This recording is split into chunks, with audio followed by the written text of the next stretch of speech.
girlfriend? What's up, boyfriend? I need to make it more dynamic than that too. So it's like whatever you can bring to the table. And what we're gonna attempt to do is try to go through the whole motions of a boyfriend-girlfriend relationship, but tell it through a pinball. When we get into the pinball machine, I don't want it to feel just like there's a limited scope to it. It's expanded so big that it's like you're in the middle of this gigantic metropolis. Right. The whole world, it's a pinball world. This video is with Blackstreet and Janet Jackson. The entire video takes place inside of a pinball machine where Janet Jackson's chasing the main character, Teddy. She's phoning him, paging him, and chasing him all over, kind of like, you know, stalking him almost. This is probably one of the most abstract pieces of the storyboard. I want it to look like basically the ball gets trapped and it's like hitting each other like crazy. It's like trapped in its own chamber.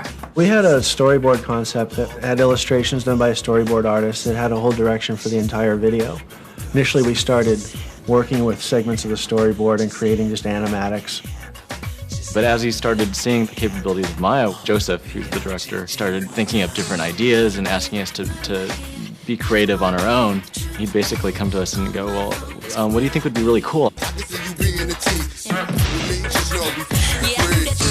At some point we want the motorcycle chasing us to happen in the city. Definitely know that I don't want the type of bike where it's just like a dirt BMX bike or whatever, but something like very futuristic.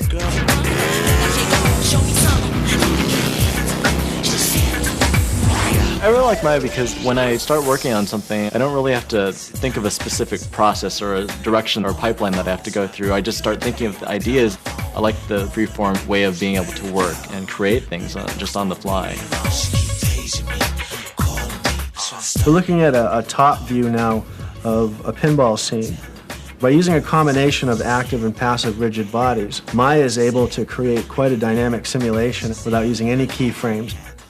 Just give the pinball an initial speed and direction and let Maya do the rest.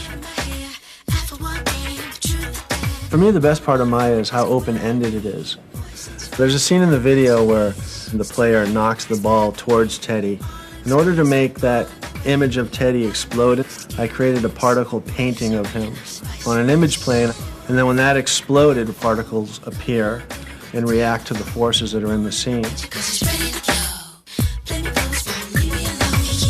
The director thought of those spinners that you have in the pinball game, and he thought, what if those spinners came alive?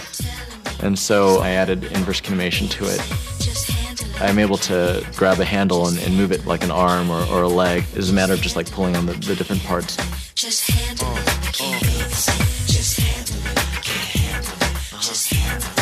In order to be able to work in that fast-paced production, we have to have tools that are very interactive. Anything's possible, everything's animatable, and anything that you can imagine you can accomplish with Maya.